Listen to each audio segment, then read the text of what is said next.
बिस्मिल्लाहिर्रहमानिर्रहीम। तमाम हम्दो सना उस रब बाबरकत की ज़ात के लिए जो तमाम जहानों का परवरदिगार है, और करोड़ दरूद व सलाम उसके पाक नबी हज़रत मोहम्मद मुस्तफ़ा सल्लल्लाहु अलैहि वसल्लम की ज़ात बाबरकत के लिए। सबसे पहले मेरी तरफ़ से आप सब लोगों को अस्सलाम वालेकुम। हम लोग एक अच्छी बात से आज का लेक्चर शुरू करते हैं। हम लोग हमेशा से इस तरह की अच्छी बातें शेयर करते आ रहे हैं कि ख़ुद को संवारना है, अपने आप को डेवलप करना है। और अपने आप को डेवलप क्यों करना है? ताकि हमारे अंदर रोशनी भरे और हम दूसरों तक पहुंचा सकें। अब जब भी अपने आप को डेवलप करना है, कारामद बनाना है अपने आप को, तो कोई भी काम अच्छा शुरू करना है या कुछ सीखना शुरू करना है तो लोगों की बातों की परवाह नहीं करनी। आपने जब भी कोई अच्छा काम शुरू करना है, कुछ सीखना शुरू करना है, कुछ कंट्रीब्यूट करना शुरू करना है, हमारे इर्द गिर्द बहुत सारे ऐसे लोग हैं जो नेगेटिविटी फैलाते हैं। ऐसे लोगों की बातों की परवाह नहीं करनी। आपने लगे रहना है। उस कंसिस्टेंसी की वजह से अल्लाह ताला आपको कामयाबी ज़रूर देगा। हज़रत नूह ने जब कश्ती बनाना शुरू की तो इर्द गिर्द फिरने वाले लोग कहते थे कि यार ये कैसे इंसान है, क्या कर रहे हैं, दरख्तों के काट काट के तख्ते उनको आपस में जोड़ रहे हैं। उस वक्त कश्ती का कोई कॉन्सेप्ट नहीं था। और जब वो कश्ती बन गई उस वक्त भी मजाक करते रहे कि किस तरह से इतना पानी आएगा और ये चीज़ उसके ऊपर तैरेगी। लेकिन जब तूफ़ान आया तो उसी कश्ती ने सबको बचाया। वही लोग जो उसका मजाक भी उड़ाते थे, ईमान वाले थे, उसके अंदर आए लेकिन उसकी वजह से बच गए। तो आपने जब भी कोई अच्छा काम शुरू करना है तो लोगों की परवाह नहीं करनी, बल्कि लगे रहना है। अल्लाह ताला उसमें कामयाबी ज़रूर देगा।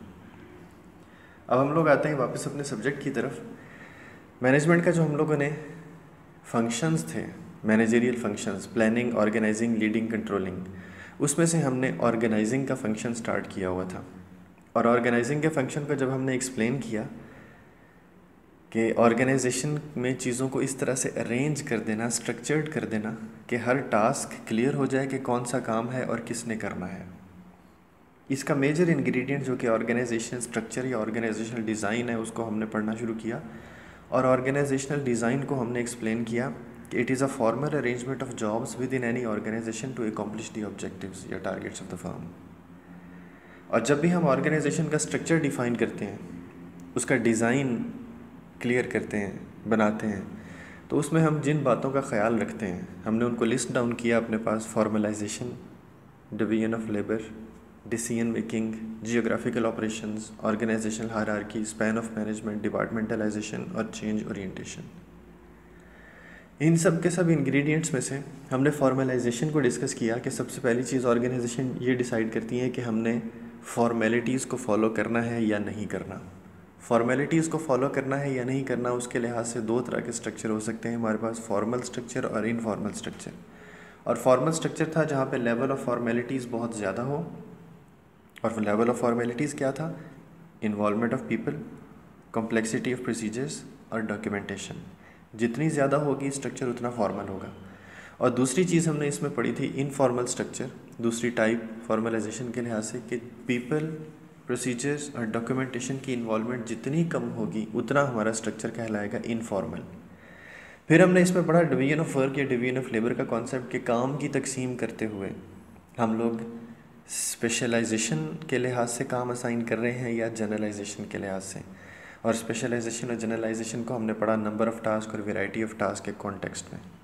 तीसरी इंपॉर्टेंट चीज़ हमने इसमें ये पढ़ी कि स्ट्रक्चर डिफ़ाइन करते हुए ऑर्गेनाइजेशंस इस बात को डिटरमिन करती हैं, डिसाइड करती हैं कि हम लोगों ने सेंट्रलाइजेशन को फॉलो करना है या डिसेंट्रलाइजेशन को। और सेंट्रलाइजेशन क्या था? जहाँ पे डिसीजन मेकिंग अथॉरिटी सिर्फ टॉप मैनेजर्स के पास है।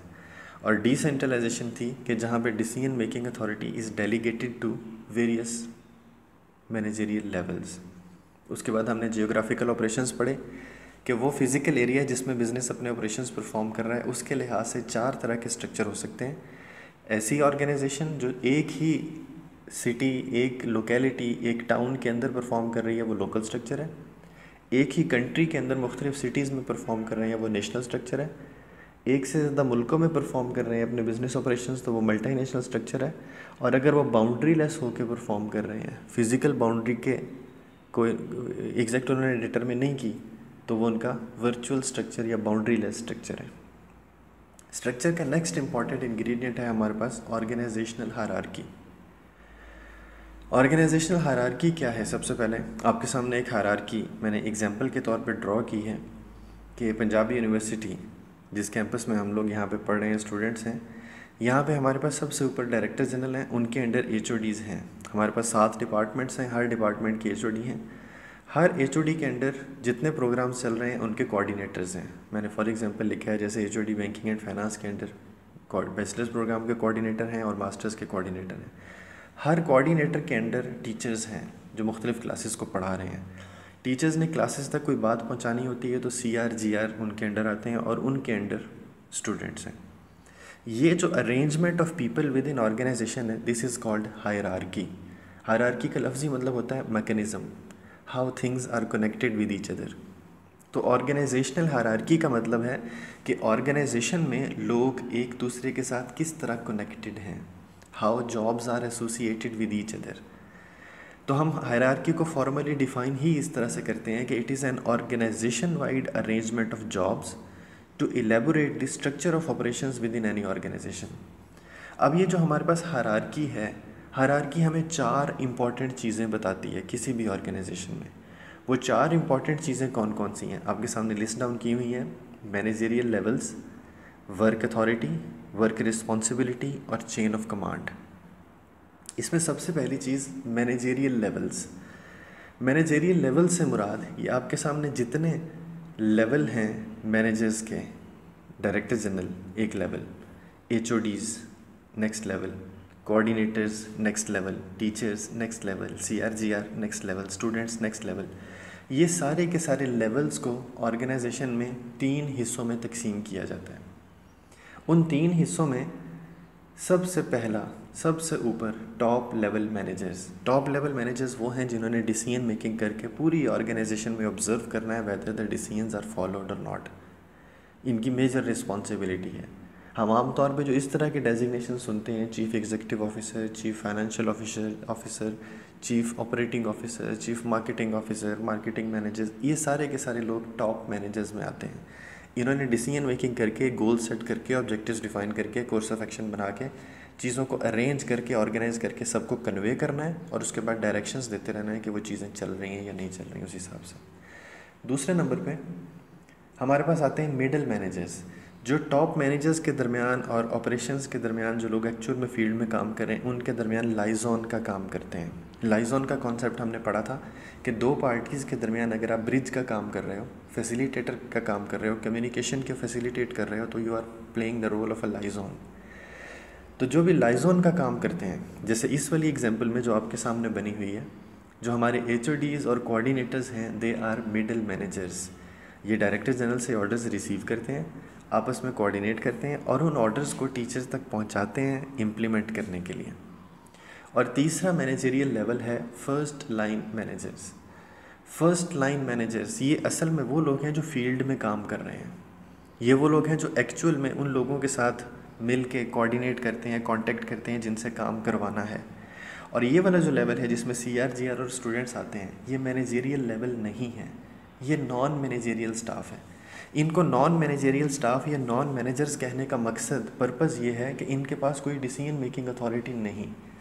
अब यहाँ पे मल्टीपल चॉइस क्वेश्चन में या वैसे पूछा जाए कि ऑर्गेनाइजेशन में मैनेजरियल लेवल्स कितने हैं, तो मैनेजरियल लेवल्स 3 ही हैं, top managers, middle managers, first line managers. Lowest level of management कौन सा है? First line managers are the lowest level of managers.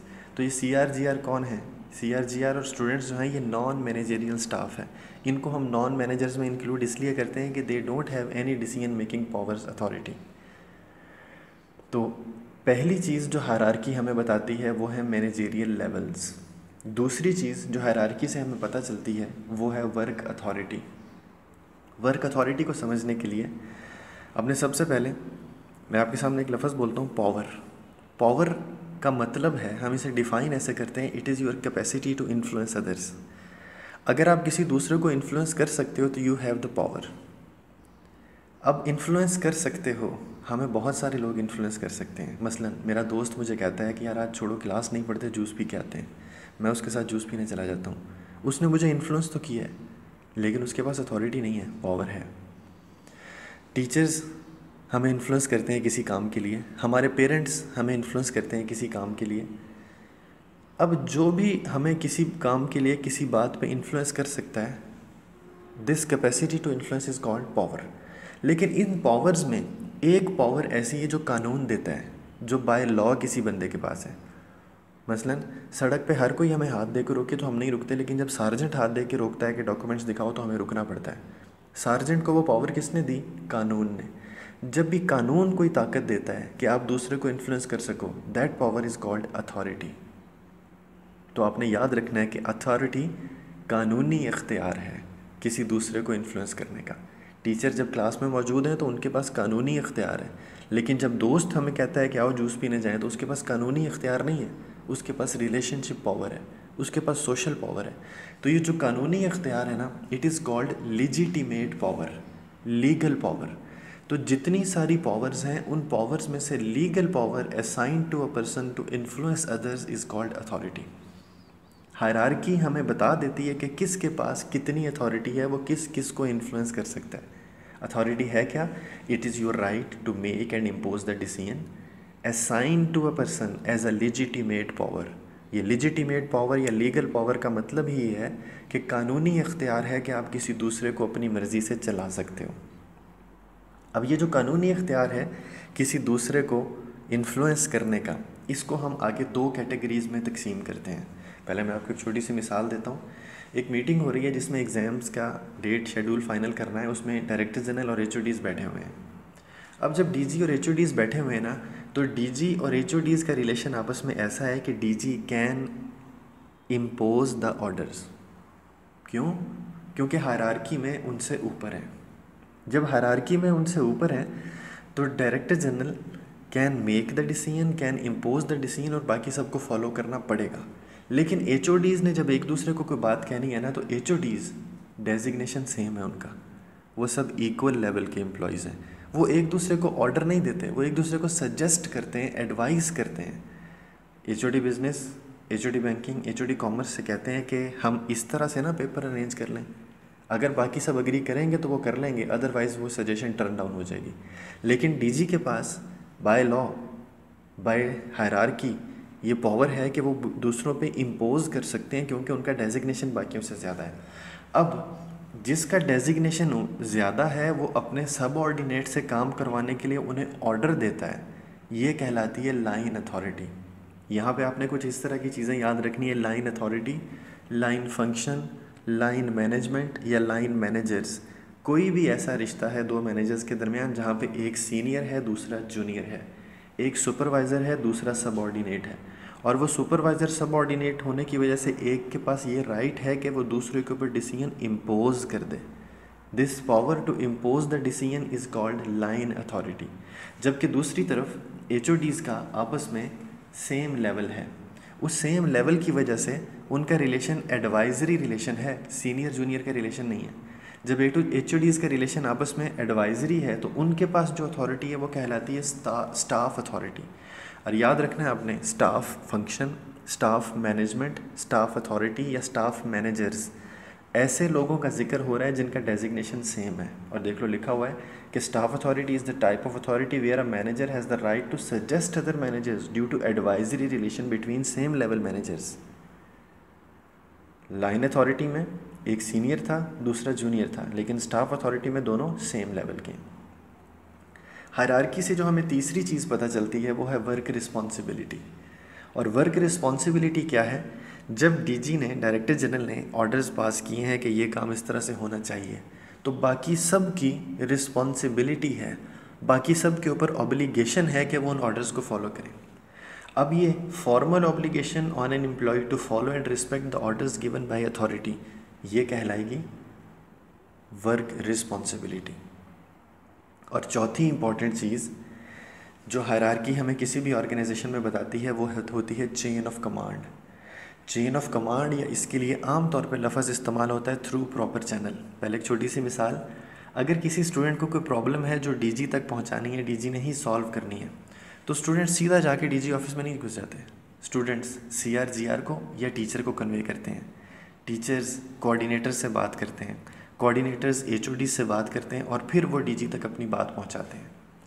ये जो चैनल ऑफ कम्युनिकेशन इस्तेमाल हो रहा है ना, कि स्टूडेंट से CRGR, CRGR से टीचर, टीचर से कोऑर्डिनेटर, कोऑर्डिनेटर से HOD, HOD से DG।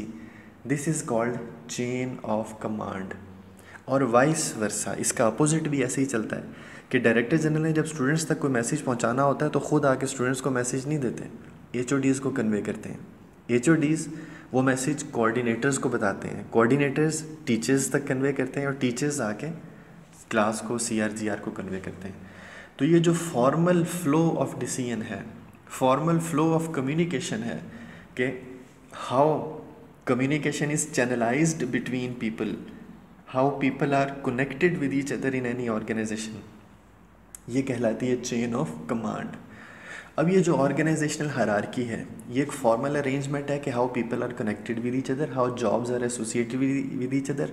और इससे हमें 4 बातें पता चल जाती हैं। मैनेजरियल लेवल्स, वर्क अथॉरिटी, जिसमें लाइन अथॉरिटी किसके पास है, स्टाफ अथॉरिटी किसके पास है, लाइन मैनेजर्स कौन है, स्टाफ मैनेजर्स कौन है। इसमें हमें वर्क रिस्पॉन्सिबिलिटी का पता चल जाता है कि कौन ऑर्डर करेगा तो रिस्पॉन्सिबिलिटी किसकी है उनको पूरा करना। और इसमें हमें चेन ऑफ कमांड का पता चल जाता है कि थ्रू प्रॉपर चैनल चीज़ें कम्युनिकेट कैसे करनी है। इसी से रिलेटेड एक चीज़ नेक्स्ट हमारे पास 6th इंग्रेडिएंट है, स्पैन ऑफ मैनेजमेंट या स्पैन ऑफ कंट्रोल। अब span of management, span of control या स्पैन ऑफ कमांड एक ही चीज़ के 3 मुख्तलिफ नाम हैं, और ये है कि एक सुपरवाइज़र की डायरेक्ट सुपरविजन में कितने लोग आ रहे हैं। स्पैन का लफ्ज़ी मतलब है फैलाव, किसी चीज़ की डिस्पर्समेंट।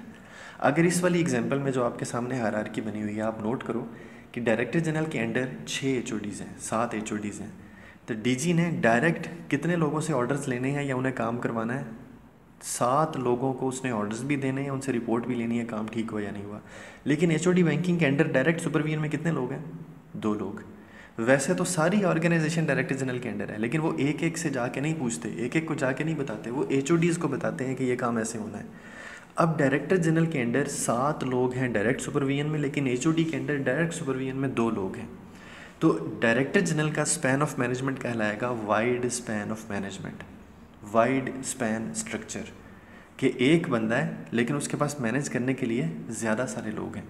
लेकिन HOD के अंडर कितने लोग आ रहे हैं? सिर्फ 2, एक कोऑर्डिनेटर बैचलर्स का, एक कोऑर्डिनेटर मास्टर्स का। तो HOD के साथ हमारे पास कोऑर्डिनेट करने के लिए सिर्फ 2 लोग हैं, तो उनका स्पैन ऑफ मैनेजमेंट नैरो है।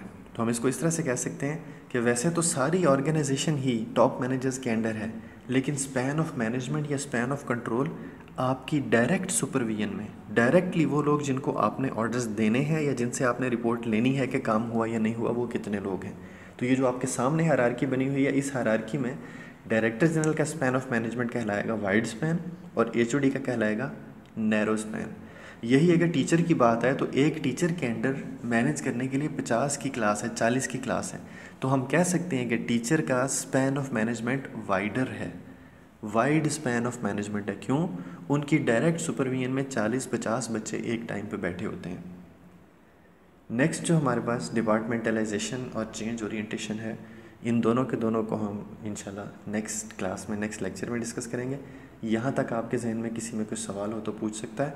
और याद दहानी के तौर पे आपने इसमें आखिरी बात याद रखनी है कि स्ट्रक्चर के जितने इंग्रेडिएंट्स हैं वो सारे के सारे मिला के किसी ऑर्गेनाइजेशन का स्ट्रक्चर बनता है।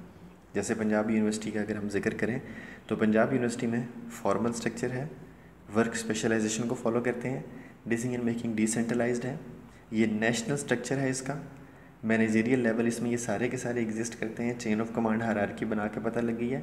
और यूजुअली पंजाब यूनिवर्सिटी में जो स्पैन ऑफ मैनेजमेंट है वो नैरो स्पैन है, ज़रूरी नहीं है, it depends on the contingency. तो स्ट्रक्चर के जितने इंग्रेडिएंट्स हम पढ़ते जाएंगे उसके लिहाज से डिसाइड होगा कि हमारी ऑर्गेनाइजेशन का स्ट्रक्चर किन इंग्रेडिएंट्स को फॉलो कर रहा है। किसी के जहन में कुछ सवाल हो तो पूछ सकता है। That's all from my side.